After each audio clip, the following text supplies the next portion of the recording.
Number 59, Central Jakarta. Broadcasting live 24 hours a day, 7 days a week. Welcome to 105.8 Light FM, the best music station.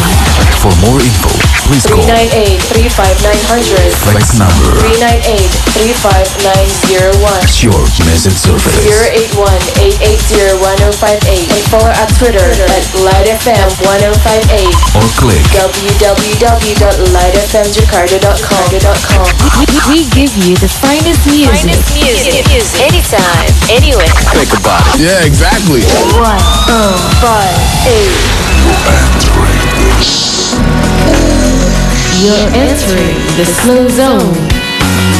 The best slow hits station 105.8 Light FM. Tidur adalah waktu yang paling berharga untuk beristirahat. Namun, waktu tidur bisa menjadi waktu terpanjang dan terberat bagi sebagian anak dan orang tua. Anak yang terbiasa tidur bersama orang tuanya, ketika suatu saat ia harus tidur sendiri. Ia berusaha untuk tidak terlelap karena takut akan ditinggalkan ibunya. Karena memang sang ibu pasti langsung berpindah kamar setelah anak itu tidur. Tapi biasanya tidak lama kemudian si anak berteriak memanggil ibunya. Dan ibunya pun kembali menemaninya lagi. Begitulah seterusnya. Bisa dibayangkan bagaimana kualitas tidur si anak, juga sang ibu. Sungguh sangat buruk. Jika kondisi seperti ini terjadi hingga melewati usia sekolah dasar, itu sama saja orang tuanya sedang menggerogoti rasa percaya diri anak. Segeralah cari solusi dan terapkan dengan penuh kesabaran sekarang juga.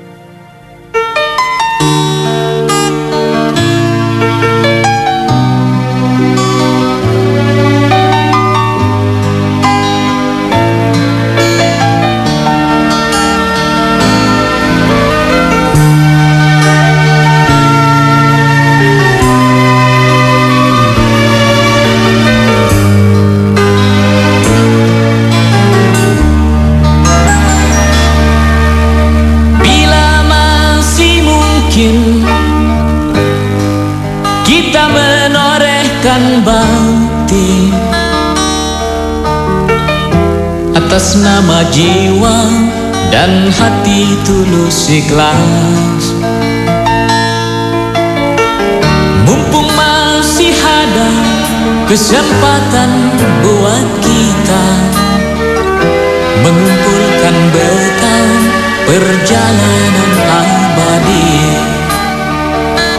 Ho ho ho, du du du du du du, du du du du du du du, ho ho ho ho. Kita pasti ingat tragedi yang memilukan.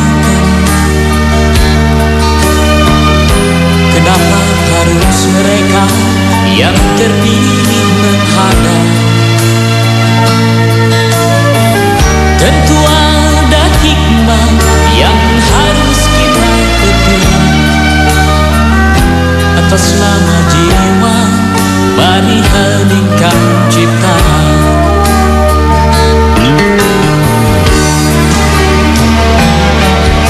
Kita mesti bersyukur bahwa kita masih diberi waktu. Entah sampai kapan, tak ada yang bakal dapat menghitung. Hanya atas kasih-Nya, hanya atas kehendak-Nya, kita masih bertemu matahari. Kepada rumpun dilalang, kepada bintang gemintang, kita dapat mencoba meminjam catatannya. Sampai kapan kegerangan waktu yang masih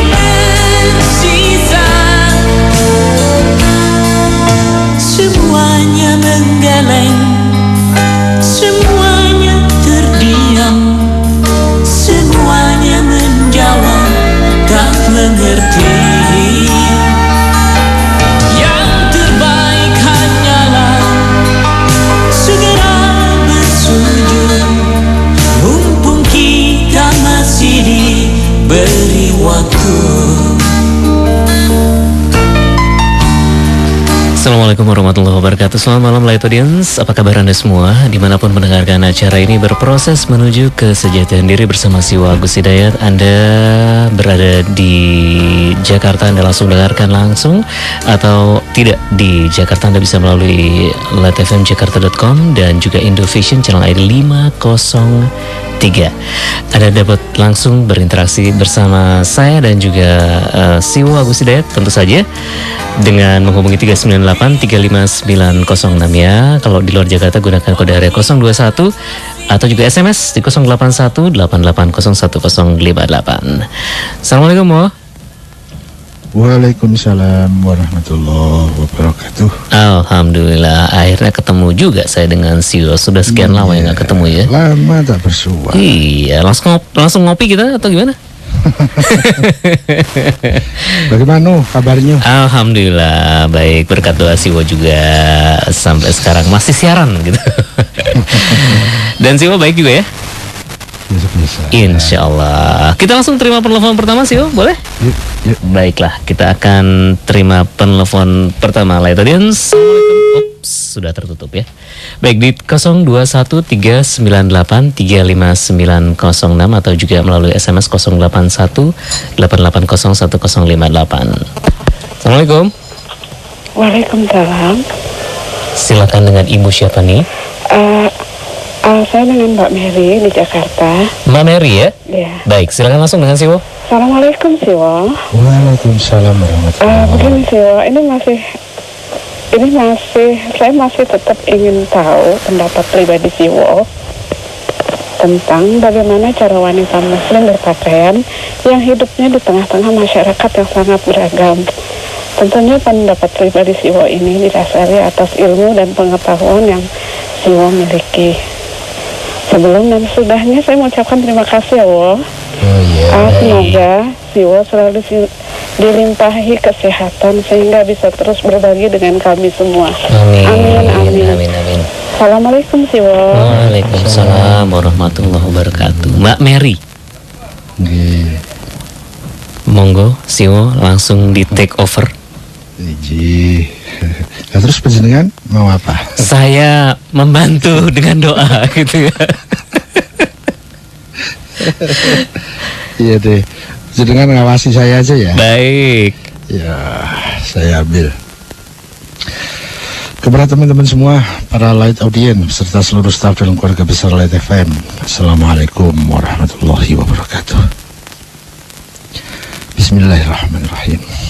Walhamdulillahi rabbil alamin. Wassallallahu ala rasulil karimi wa alihi tahirin. Wala hawla wala quwwata illa billah al-aliyyul azim. Kita ketemu lagi dan kita sharing kembali. Sebagaimana biasa, kita akan sharing dan saya adalah teman sharing Anda. Sekedar teman sharing, bukan narasumber dan bukan rujukan. Teman sharing bisa diterima, bisa ditolak, bisa dikritisi, bisa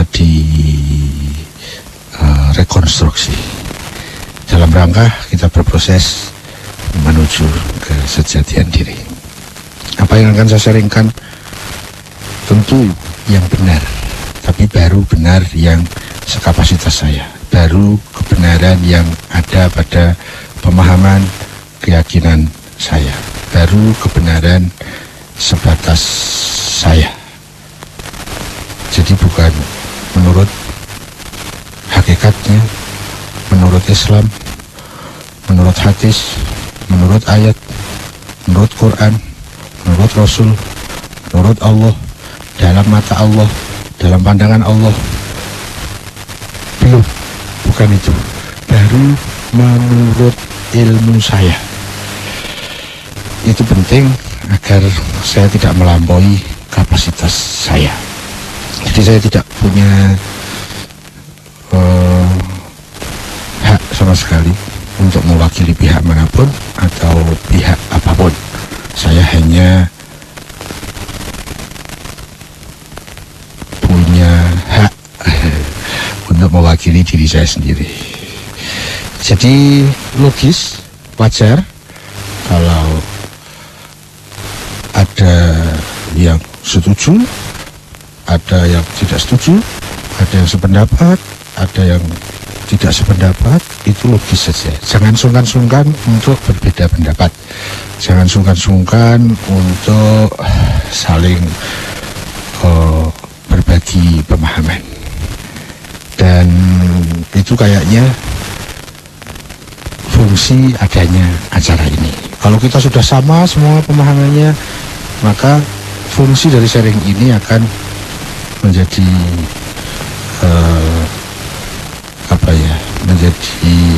menjadi tidak penting lagi. Ya, pada saat pemahaman kita, pendapat kita sudah sama, kan nggak perlu kan ada acara sharing seperti ini. Jadi kita berbeda pendapat itu logis, kita berbeda pemahaman itu wajar, kita berbeda keyakinan itu biasa. Yang terpenting adalah saya dan Anda sama-sama selalu harus menjaga konsistensi dalam berproses menyempurnakan diri. Itu adalah sebuah kewajiban yang substansial, kewajiban primer, kewajiban kita yang memang belum sempurna. Sepanjang kita ada dalam rel itu, maka kita ada pada track yang benar. Paling tidak kita ada pada jalur yang benar, yaitu selalu mentaati kebenaran yang sudah kita pahami sekarang, sambil mencari kebenaran yang lebih bermutu yang kita belum pahami sekarang. Pada saat kita mendapatkan kebenaran yang lebih bermutu, kita perlu punya nyali untuk segera berpindah kepada kebenaran baru yang lebih bermutu yang sudah mampu kita pahami. Antara lain itulah warna proses yang perlu kita terus saling menyemangati di antara kita, sehingga juga kita akan selalu punya semangat mencari, bertanya, diskusi, membaca, merenung untuk menggapai kebenaran yang lebih bermutu yang sekarang ini belum kita gapai. Dengan itu maka kita akan bisa selalu mengapresiasi perbedaan pendapat. Kita akan lebih mudah untuk toleransi terhadap adanya perbedaan keyakinan. Kenapa? Ya karena proses masing-masing kita berbeda, dan banyak unsur-unsur, kondisi, situasi, dan lain-lain yang berbeda masing-masing kita. Kalau kita ada pada track yang sama, selalu berproses menyempurnakan diri, berproses menuju kesejatian diri. Intinya itu, kita sampai di mana, itu hanya akibat saja. Sekarang kita sudah jadi apa, itu hanya akibat saja. Kita harus mengambil sebab yang akan menentukan, yaitu saya harus selalu berproses. Kita berusaha sekuat mungkin untuk tak pernah mengambil sebab-sebab buruk. Kita berusaha sekuat mungkin untuk selalu mengambil sebab-sebab yang baik, yang benar. Kita selalu berusaha untuk maju cepat atau lambat. Yang penting ada proses maju. Kurang lebih acara ini akan fungsional pada saat kita punya semangat yang seperti itu. Seperti biasa, mohon jangan tergesa diterima, namun juga mohon jangan tergesa ditolak. Mari kita selalu mempertanggungjawabkan mana yang harus kita terima dan mana yang harus kita tolak. Kita masuk ke topik pertama dari Mbak Mary di Jakarta, yang kemarin beliau juga sudah mengangkat masalah ini dan saya sudah menanggapi. karena pertanyaan ini adalah wilayah fikih, maka saya lebih menjawab kepada akar masalahnya. Yang sekarang ini memang akar masalah itu jarang terdengar, yaitu pada masalah fikih. Yuk kita merujuk kepada ahli fikih, jangan kita merujuk kepada yang bukan ahli fikih, karena ini masalah fikih. Ya. Dan ini Mbak Mary kembali mempertanyakan topik yang sama, bagaimana wanita muslimah berpakaian di tengah keberagaman sosial. Itu yang bisa saya tangkap. Kalau saya masuk ke fikih secara spesifik, ya saya ada alternatif gini, Mbak Mary. Siang jam 10 sampai jam 12 atau malam jam 10 sampai jam 12, silahkan call saya. Saya akan menjawab, mungkin akan bisa sangat detail tentang fikih juga. Tapi kalau di acara ini saya sudah mempunyai rule bahwa pertanyaan fikih saya hanya akan kembalikan kepada substansi masalahnya yang sekarang hampir hilang di masyarakat, yaitu menfungsikan kembali ahli fikih pada posisinya yang sekarang nyaris hilang. Seakan-akan masalah fikih itu bisa merujuk kemana-mana, ke Pak Ustadz, Pak Yai, Pak Ulama, dan lain-lain. Padahal aturan mainnya masalah fikih harus merujuk kepada ahli fikih.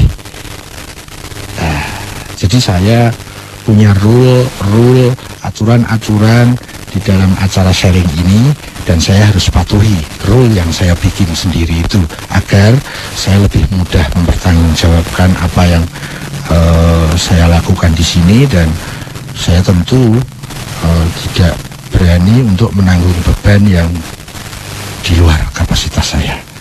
Jadi saya minta maaf lagi kepada Mbak Mary. Kalau Mbak Mary serius, silahkan call saya tentang masalah fikih. Kalau penjenengan masih mengangkat di acara ini, saya akan tetap jawaban sama. Masalah fikih, yuk kita cari ahli fikih, kemudian kita rujuk semua masalah fikih kepada beliau atau kepada kitab-kitab amaliyah beliau yang isinya adalah kumpulan-kumpulan keputusan tentang fikih. Ya, termasuk di dalamnya bagaimana sih aturan fikih tentang tata cara muslimah berpakaian, baik berpakaian dalam situasi A atau situasi B, dalam situasi keragaman, dalam situasi darurat misalnya. Ya, langsung saja merujuk semua ke sana.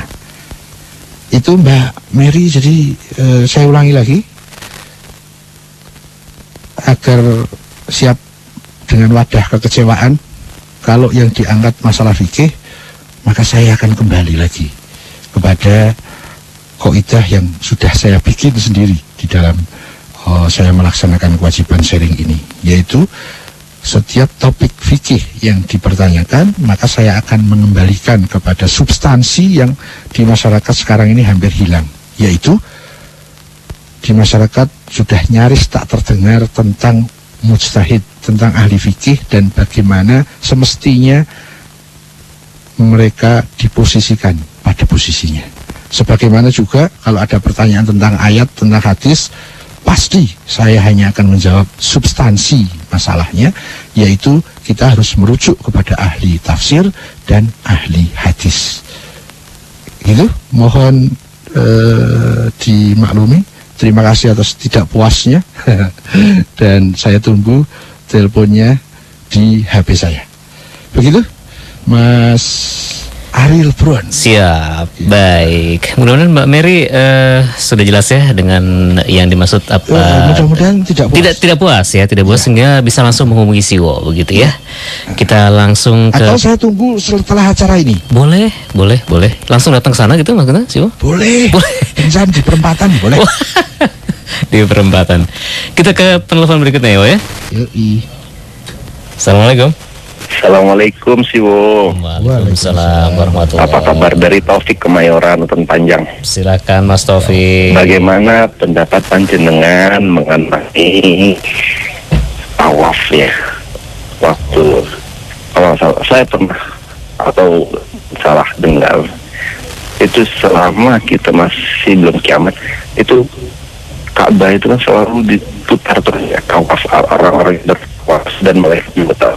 Nah, waktu haji wukuf di Arafah, apakah tawaf itu masih dijalankan pada tanggal 9 Zulhijjah itu? Atau mungkin ada orang tanggal Zulhijjah? Halo? Iya, Mas Taufik. Bisa agak terputus-putus. Apakah tahu ketika wukuf? Sebentar. Apakah waktu wukuf tanggal 9 Arafah? Halo? Ka'bah itu tetap diputari oleh manusia atau malaikat pada 9 Zulhijjah. Kan waktu Zulhijjah kan mereka kan pada wakaf itu di Mina kan, di Arafah lah istilahnya. Nah di Ka'bah sendiri kan kosong. Itu kan nggak pernah ada yang salah saya menanggapinya. Itu Ka'bah kan nggak pernah putus dari tawaf gitu. Gitu maksud saya. Paham ya Siwa ya? Terus pertanyaannya tanggal 9 itu apakah ada di Ka'bah itu yang tetap mengelilingi Ka'bah itu, tawaf itu? Tetap diputari oleh manusia atau malaikat ya? Betul ya? Sekali gitu maksud saya. Baik, itu aja Mas Taufik. Terima kasih Siwo. Assalamualaikum. Waalaikumsalam warahmatullah. Mas Taufik di Kemayoran. Betul. Bertanya masalah tawaf. Ya mungkin tergelitik juga ini. Kalau pada tanggal 9 pada saatnya wukuf, ya wukufnya itu kan tidak di Ka'bah loh. Jadi semua jamaah haji itu kan semuanya ke sana, toh, ke Padang Arafah. Lah lalu kosong dong Ka'bah itu. Itu mungkin begitu yang bisa saya tangkap gitu. Begini Mas Taufik, saya belum pernah ke Mekah, saya belum pernah melaksanakan ibadah haji. Jadi pada dasarnya saya tidak bisa menjawab ini karena saya tidak tahu. Tapi kalau saya menggunakan logika saya, apakah pada tanggal 9 Zulhijjah itu semua orang berhaji? Ya, kalau pertanyaan ini bisa dijawab bahwa misalnya ada jawaban bahwa ya ada kok orang yang di sekitar daerah Makkah atau seputar Ka'bah yang pada 9 Zulhijjah dia tidak sedang melaksanakan haji, sehingga kalau diambil dari logika itu ya tidak harus kosong toh. Misalnya ada orang yang sholat di situ, ada juga orang yang tawaf di situ misalnya. Tawaf bukan dalam rangka acara haji. Nah, logika seperti ini mungkin atau tidak? Ya, kalau logika seperti itu dimungkinkan, jadi ya mungkin saja di Ka'bah itu ada yang tawaf, tapi bisa dimungkinkan juga tidak ada yang tawaf. Seandainya kemudian di Ka'bah itu kosong dari orang yang tawaf, lah memangnya kenapa? Kan juga nggak apa-apa toh. Ya itu aja yang bisa saya tanggapi. Tapi pada intinya saya nggak bisa menjawab ini karena saya tidak tahu bagaimana kondisi di Ka'bah itu pada tanggal 9 Zulhijjah. Kebetulan saya juga belum dapat berita tentang itu dan belum pernah mendapatkan tayangan di televisi tentang itu dan belum pernah membaca hal-hal seputar masalah ini. Dan kalau bagi saya tanggal 9 Zulhijjah itu ada yang tawaf atau enggak problem bagi saya.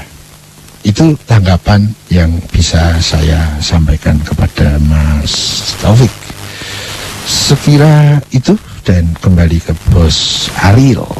Baik, silakan Letonians di nomor telepon 0213983596 atau juga melalui SMS 0818801058. Kita masih bersama di Berproses Menuju Kesejatian Diri. Baik, kita coba terima penelpon berikutnya. Assalamualaikum. Assalamualaikum. Waalaikumsalam warahmatullahi wabarakatuh. Waalaikumsalam warahmatullahi wabarakatuh. Dari ya. Dengan siapa? Dari Aditya. Aditya, Mas Iya. Aditya, silakan. Ini tolong saya ceritakan tentang ma'rifat dan la haula wala quwwata illa billah. Mas Aditya, Iya. Ma'rifat dan apa? Ma'rifat dan la haula wala quwwata illa billah. Ya itu aja sih. Gitu aja. Waalaikumsalam warahmatullahi wabarakatuh. Singkat banget ya.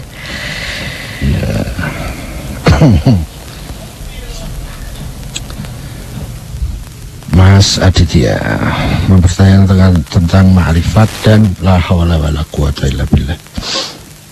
Ma'rifat itu akar katanya arafah.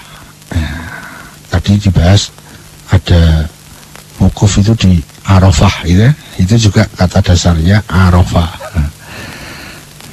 Arafah. Arafah itu kenal dalam terjemah ke bahasa Indonesia. Ta'aruf itu proses kenalan. Nah, sering kan kita dengar kata ta'aruf. Ma'rifat itu pengenalan. Jadi seseorang kenal kepada sesuatu, berarti seseorang itu ma'rifat kepada sesuatu itu. Jadi ma'rifah itu bisa bermakna pengenalan, pengetahuan, pemahaman, keyakinan, sampai ke masalah keimanan. Nah, itu bisa masuk ke kata ma'rifat itu. Itu makna lughah, etimologis. Tapi pada saat kita sudah masuk ke wilayah istilah, terminologi, maka mempunyai konteks tertentu. Ma'rifah ini dalam istilah sering dikaitkan dengan masalah ketuhanan. Ya, ma'rifah terhadap Tuhan. Nah, apakah ma'rifah terhadap Tuhan? Ya berarti pengenalan kita kepada Tuhan, pengetahuan kita tentang Tuhan, pemahaman kita terhadap Tuhan, keyakinan kita kepada Tuhan, keimanan kita kepadanya. Nah, itu termasuk ma'rifah. Ma'rifah yang paling awal itu adalah mengetahui tentang Tuhan itu ada atau tidak. Itu ma'rifah yang paling awal terkait dengan ketuhanan. Adakah Tuhan? Pertanyaannya begitu. Itu adalah pertanyaan paling awal di dalam istilah ma'rifah. Nah, kalau kesimpulan, keputusan, keyakinannya itu sudah sampai pada ya Tuhan ada, apa ma'rifah selesai? Belum. Itu baru ma'rifah tentang adanya Tuhan. Kemudian lebih lanjut, bagaimana Tuhan itu? Jadi tentang kebagaimanaannya. Nah, itu nanti ma'rifahnya berlanjut kepada tentang keesaannya, bahwa Tuhan itu esa. Nah, esa itu seperti apa? Nah, itulah nanti kalau kita membahas itu, maka ma'rifah kita kepada Tuhan akan bertambah. Dari pembahasan yang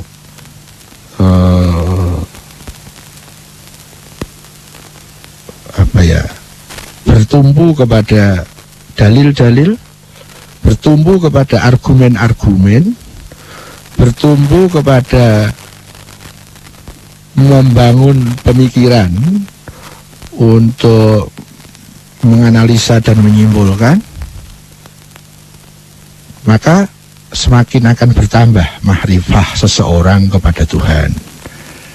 Makrifah di bidang melalui ilmu-ilmu yang sering disebut dengan ilmu husul, ilmu berdasarkan pemikiran, ilmu yang berangkat dari kaidah-kaidah logika, rasional, filsafat. Ya, itu pengenalan juga kepada Tuhan. Itu juga wilayah makrifat. Namun, kalau kita lebih mendalami lagi istilah dari makrifah ini, lebih serius, lebih mendalam, maka kita akan masuk wilayah yang lebih dari wilayah rasional, yaitu wilayah spiritual. Masuk ke daerah-daerah ilmu hudur, ya, ilmu kehadiran. Kalau ilmu husul itu ilmu yang kita cari dengan belajar, dengan membaca, dengan sharing, dengan diskusi, dengan merenung, tafakur. Itu semua wilayah ilmu husul yang kita akan mendapatkan ilmu itu, kita akan tahu, kita akan faham, kita akan yakin. Itu wilayah ilmu husul, wilayah pikiran. Makrifah yang lebih tinggi itu masuk ke wilayah spiritual. Mencarinya tidak dengan belajar, mencarinya tidak dengan tafakur, mencarinya tidak dengan diskusi, tidak dengan sharing, tapi mencarinya dengan tadzakur, mencarinya dengan mensucikan diri. Maka makrifah, ilmu-ilmu tentang makrifah otomatis akan hadir. Nah, ilmu ini juga sering disebut dengan ilmu hudur, ilmu yang hadir, yang pasti mengisi penuh wadah kesucian kita sesuai wadah kita masing-masing. Seberapakah kita menyiapkan wadah kesucian diri kita, maka segitu pula ilmu hudur itu akan hadir. Jadi prosesnya berbeda. Kalau ilmu husul terkait dengan logika, rasional, filsafat, argumentasi, dalil, itu wilayahnya ilmu yang lewat mencari dengan belajar. Wilayahnya adalah wilayah pikiran. Itu juga masuk ke wilayah makrifah, ya. Topnya makrifah di wilayah itu adalah keyakinan. Meskipun keyakinan itu juga bertingkat-tingkat, mutunya bisa antar personal, bisa berbeda-beda. Wilayah makrifah yang lebih tinggi, yang lebih canggih, yang lebih tereliminir kesalahan-kesalahan persepsi, karena sudah tidak menggunakan persepsi lagi, tidak lagi berbasis kepada logika, filsafat, rasional, tidak lagi berbasis ke situ, tapi basicnya pada kesucian spiritual kita, kesucian rohani kita, kesucian jiwa kita. Masuk ke wilayah ilmu, yang ilmu itu otomatis hadir kepada setiap kita sesuai wadah kesucian kita masing-masing. Jadi tidak bisa dicari dengan belajar, tapi dicari dengan kesucian diri. Semakin kita rajin mensucikan diri, membersihkan kekotoran-kekotoran, meminta maaf kepada yang salah, minta ampun kepada Tuhan, dan seterusnya, ada pertaubatan. Di situ adalah sebab-sebab terjadinya kesucian diri. Pada saat diri semakin suci, ilmu hudur semakin hadir, ma'rifah akan semakin tinggi, dan itu wilayahnya wilayah spiritual. Wilayah spiritual itu sulit untuk di-sharingkan. Yang lebih mudah untuk di-sharingkan adalah yang wilayah rasional, wilayah pemahaman, keyakinan, gitu. Kalau sudah makrifahnya ke wilayah spiritual, di situ disebut dengan iman. Ya, iman, bukan yakin. Yakin itu wilayah kepala, iman wilayah dada. Yakin itu wilayah ilmul husul, wilayah pemikiran. Kalau iman itu wilayah spiritual, wilayah kesucian. Iman itu menjamin kebaikan seseorang. Keyakinan mendukung kebaikan seseorang, tapi tidak menjamin. Ya, jadi ma'rifah itu cakupannya luas sekali. Dari sekedar kenal, tahu, faham, yakin, sampai kepada masalah keimanan. Itu semua adalah wilayah ma'rifah. Terus tadi pertanyaannya ada sambungannya. Ma'rifah dan la haula wala quwata illa billah. La haula wala quwata illa billah itu bahasa Arab, ya. Jangan dihubungkan dengan ayat. Saya nggak berani. Karena kalau sudah dikaitkan dengan ayat, kita harus menfungsikan ahli ayat, ya, paling minimal itu ahli tafsir. La haula wala quwata illa billah itu satu rangkaian kalimat berasal dari bahasa Arab, ya. La haula tidak ada daya, wala quwata tidak ada kekuatan, illa billah kecuali dengan Allah, ya. La haula wala quwata illa billah itu translate bahasanya seperti itu. Tiada daya dan tiada kekuatan, la haula wala quwata illa billah kecuali billah, kecuali dengan Tuhan.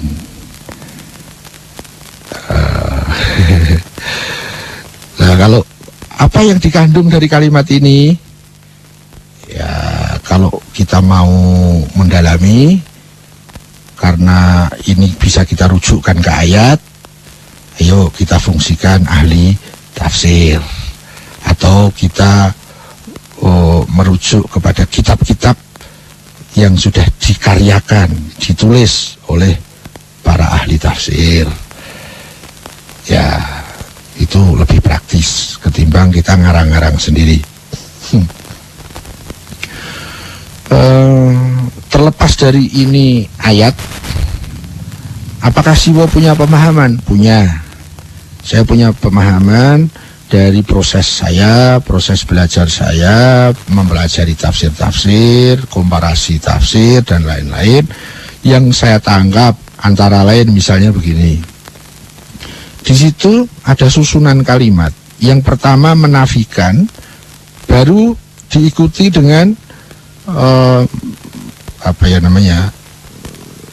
deklarasi. Yang pertama kalimatnya adalah la. Jadi penafian, menidakadakan. Jadi tidak ada. Tidak ada apa? Tidak ada daya, tidak ada kekuatan. Jadi dikosongkan dulu, kosong. Tidak ada. Ya, seperti pada kalimat syahadat tauhid itu kan begitu kan? La ilaha, baru setelah dikosongkan dari ilah-ilah, baru dimasuki ilah Allah. Ya. Tidak ada, kosongkan, tidak ada daya, tidak ada kekuatan, nggak ada.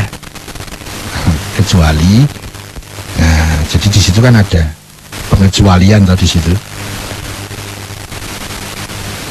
Kecuali apa? Ya kecuali dengan Allah.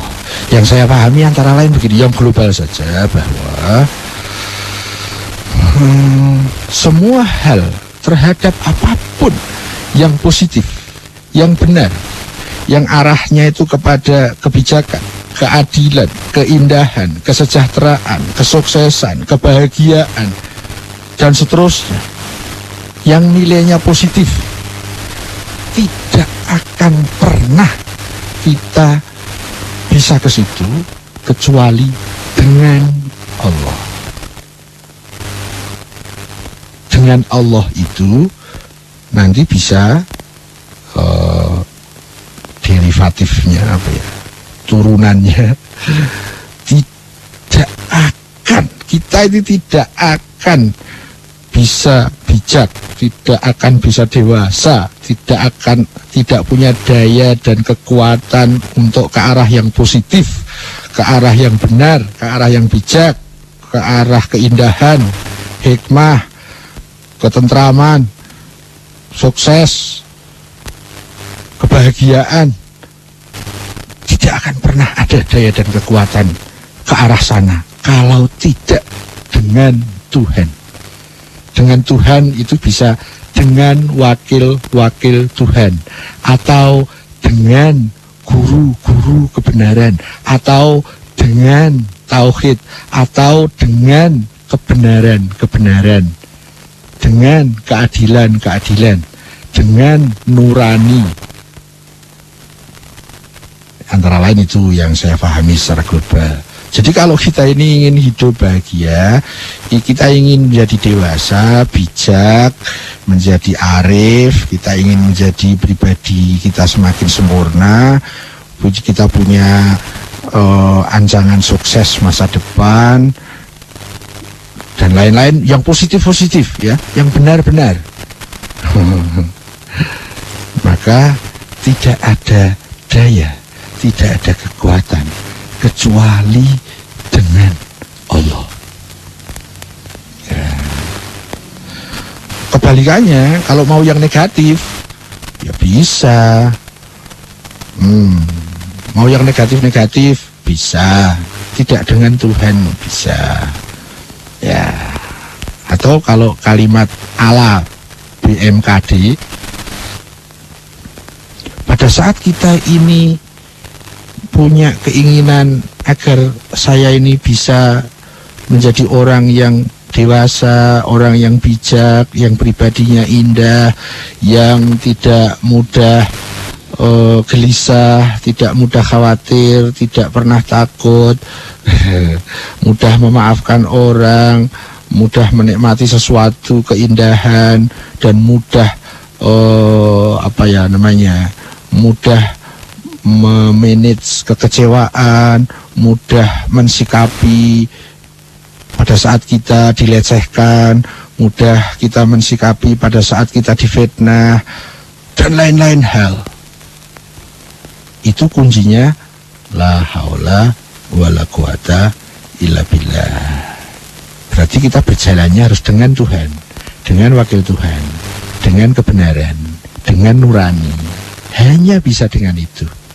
Kalau kita mengandalkan selain itu, mengandalkan kecantikan, ketampanan, kekayaan, kekuasaan, terkenal, gengsi, reputasi, prestis, semua tidak ada jaminan untuk kita semakin sempurna. Itu sebagai pendukung, ya, tapi bukan jaminan. Semakin kaya, kita akan semakin bahagia. Tidak ada jaminan. Semakin kita kuasa, semakin kita tentram. Tidak ada jaminan. Tapi kalau kita semakin mengandalkan Tuhan, semakin mengandalkan wakil Tuhan, semakin mengandalkan nurani, semakin mengandalkan kebenaran-kebenaran, dijamin ketentraman itu ada, kebahagiaan itu ada, kesuksesan itu ada. Bukan kesuksesan dalam ukuran materi, tapi ukuran hidup. Sukses dalam makna kehidupan, bukan sukses itu kaya, kuasa, terkenal, bukan. Itu sukses yang wilayah materi, wilayah kecil. Ya terkenal, kaya, tapi setiap hari susah, khawatir, sulit memaafkan orang, mudah terbakar, mudah dendam. Kapan tentramnya meskipun kaya dan kuasa? Ya, sayangnya kita diajari sukses itu di daerah yang sempit-sempit itu, bukan di daerahnya yang luas dan manusiawi. Itu yang saya pahami dengan la haula wala quwata illa billah. Ini hanya sharing pemahaman.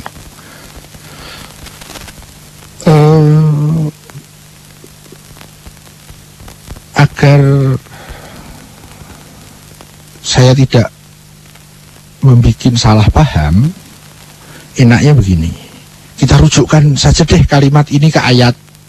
Maka tugas kita, kalau ingin tahu tentang ini, kita merujuk ke ayat. Nah, berarti kita harus menfungsikan ahli tafsir. Udah, itu lebih simpel deh, dan jabarannya kan mungkin lebih luas, gitu ya, agar tidak salah paham dengan sharing saya tadi. Saya tadi kan hanya men-sharingkan, saya pernah mempelajari terkait dengan ini, dan saya punya pemahaman tentang itu, dan globalnya seperti itu yang saya pahami. Itu kira-kira Mas Aditya. Saya kembali lagi ke Bro. Ya Bro. Baik Bro, kita ke penelpon berikutnya di 3983596. Assalamualaikum. Halo, waalaikumsalam. Silakan, dengan Bapak siapa nih? Halo, dengan Doni. Mas Doni Di Tangerang. Silakan Mas Doni. Assalamualaikum Siwo. Waalaikumsalam. Assalamualaikum warahmatullahi. Iya, Siwo, ada yang mengatakan bahwa metode mendekatkan diri kepada Tuhan dengan cara irfan seperti yang dilakukan oleh Al-Halaj atau juga oleh Syekh Siti Jenar itu memiliki kecenderungan yang gagal gitu Siwo. Bagaimana menurut Siwo? Itu yang pertama. Lalu yang sama siapa tadi? Syekh Siti Jenar. Oh, Siti Jenar. Lalu yang kedua, menurut Siwo, apakah malaikat itu memiliki kehendak bebas atau tidak Siwo? Karena ada beberapa riwayat juga yang saya pahami, artinya malaikat juga memiliki kehendak bebas gitu. Mungkin itu saja. Baik. Terima kasih Mas Doni. Ya, assalamualaikum warahmatullahi wabarakatuh. Waalaikumsalam warahmatullahi wabarakatuh. Mas Doni di Tangerang. Ada yang mengatakan, nah ini saya garis bawahi ini ya, ada yang mengatakan, berarti ini masuk ke wilayah tata informasi dan komunikasi. Ada yang mengatakan, bagaimana sikap saya terhadap kasus seperti ini? Ada yang mengatakan kayak ini aja kok dibahas gitu. Tapi penting itu, karena saya punya pengalaman yang hal seperti ini sangat penting. Begitu, ada yang mengatakan atau katanya gitu kan, atau di dalam tulisan ada ditulis begini misalnya, ya sama saja kan dengan ada yang mengatakan tapi dalam bentuk tulisan. Yang pertama begini, informasi itu hanya ada dua kemungkinan. Informasi itu benar atau salah. Ya, kalau benar ya harus kita terima, karena itu kewajiban kita menerima kebenaran. Kalau salah ya harus kita tolak ya, atau kita diamkan ya. Maksud saya begini, kalau ada yang mengatakan, nah kalimat setelah itu tidak boleh kita jadikan rujukan. Itu maksud saya begitu. Karena tidak setiap yang dikatakan itu pasti benar gitu loh. Jadi perlu dicermati dulu. yang dikatakan tadi benar atau tidak. Siapapun yang mengatakan, dengan baju apapun, dengan bendera apapun, dengan madhab apapun, dengan agama, identitas agama apapun, kalau yang dikatakan benar, ya tetap benar. Tapi kalau salah, ya tetap salah. Nah, kita nggak boleh terpengaruh karena ini yang mengatakan madhab ini. Oh, tidak bisa. Karena kebenaran punya kaidah sendiri, ya. Kecuali begini, kalau kita mau bersandar kepada siapa yang mengatakan, yaitu pada saat kita sudah membuktikan bahwa orang itu orang suci. Nah, baru kita tidak harus membuktikan kalimatnya itu benar atau tidak benar. Kita kewajiban pertama harus menerima, faham atau belum faham. Tapi sikap kita adalah menerima, bukan menolak, gitu ya. Tapi kalau keluarnya itu tidak jelas dari orang suci atau bukan, maka kita harus tetap menguji dengan kaidah-kaidah sesuatu itu benar atau tidak benar. Ya, itu terkait dengan ada yang mengatakan, gitu kan? Nah, perkataannya seperti apa? Bahwa metode mendekat kepada Tuhan dengan metode irfan, tadi dicontohkan misalnya Al-Halaj atau Siti Jenar, itu gagal. Nah, kalimat ini harus kita uji, tidak boleh kita jadikan rujukan, kecuali kalau yang mengatakan ini orang suci. Ya, karena orang suci itu kalau mengatakan sesuatu itu sangat presisi. Ada jaminan benarnya, gitu loh. Dia nggak bohong, dia nggak punya motivasi-motivasi egoisme tertentu atau egoisme kelompok tertentu, enggak.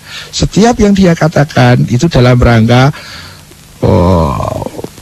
memproses dirinya atau membantu orang lain untuk kembali kepada Tuhan, bukan kepada dirinya, bukan kepada madhabnya, bukan kepada agamanya, tapi kepada Tuhan. Nah, sehingga beda kalau jelas sumber informasinya, informannya, rawinya itu orang suci, kita harus punya sikap menerima. Kalau belum paham, ya disimpan dulu, dipelajari. Ya, tapi sikapnya menerima. Tapi kalau sumber informasi itu tidak ada kepastian bahwa dia orang suci, kita harus uji, kita harus hati-hati. Kalau benar, kita terima. Kalau tidak benar, kita tolak. Ya misalnya dalam acara sharing kita ini, saya kan bukan orang suci, jadi sampean harus hati-hati. Menerima juga harus dengan hati-hati, menolak juga harus dengan hati-hati. Karena apa yang saya sharingkan, tidak ada jaminan pasti benarnya, wong baru kebenaran menurut yang saya pahami. Gitu. Nah, tadi yang dikatakan, ada yang mengatakan, metode pendekatan kepada Tuhan dengan metode irfan dicontohkan dalam kasus Al-Halaj dan Syekh Siti Jenar itu gagal. Nah, apakah kalimat ini benar? Nah, itu tidak mudah untuk mencerna. Yang pertama saya harus tanyakan dulu, yang dimaksud irfan itu apa? Kemudian yang kedua, metode pendekatan kepada Tuhan yang digunakan Al-Halaj itu yang seperti apa? Apakah itu metode irfan? Misalnya begitu. Jadi kita harus mengerti definisi tentang irfan itu apa. Kemudian kita harus mengerti metodenya Al-Halaj itu bagaimana. Kemudian kita juga harus mengerti metode yang dipakai Syekh Siti Jenar dalam takorubnya, mendekatkan dirinya kepada Tuhan itu metode yang seperti apa. Ya, kalau menurut kalimat ini kan berarti definisi irfan itu harus sama dengan metode yang dipakai oleh Al-Halaj dan Syekh Siti Jenar menurut kalimat ini. Masalahnya, apakah kalimat ini benar? Saya tidak bisa komentar. Kenapa? Saya tidak mengerti yang dimaksud dengan irfan dimaksudkan oleh Mas Doni itu yang seperti apa, Atau istilah irfan yang dimaksudkan oleh yang mengatakan tadi itu apa? Kemudian yang dimaksudkan metode Al-Halaj dan metode Syekh Siti Jenar menurut yang mengatakan atau menurut Mas Doni itu yang seperti apa? Saya tidak ada informasi, tidak punya data tentang itu dari Mas Doni atau dari yang mengatakan, sehingga saya blong data tentang ini. Kalau saya nanggapi berarti saya tergesa-gesa. Ya. Jadi saya tidak bisa komentar tentang kalimat ini, tidak bisa mengatakan kalimat ini benar atau kalimat ini kurang benar atau kalimat ini tidak benar. Ya, saya kurang datanya. Kalau saya tergesa-gesa menyimpulkan, ya berarti saya tidak melaksanakan tugas saya sebaik-baiknya. Berarti saya sembarang dalam menyimpulkan sesuatu.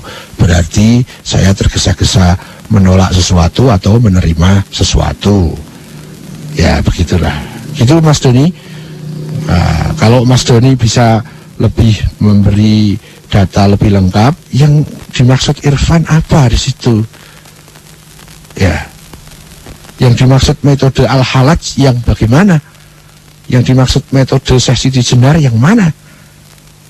Nah, kemudian yang terakhir, alat ukur yang disebut gagal dan sukses itu apa?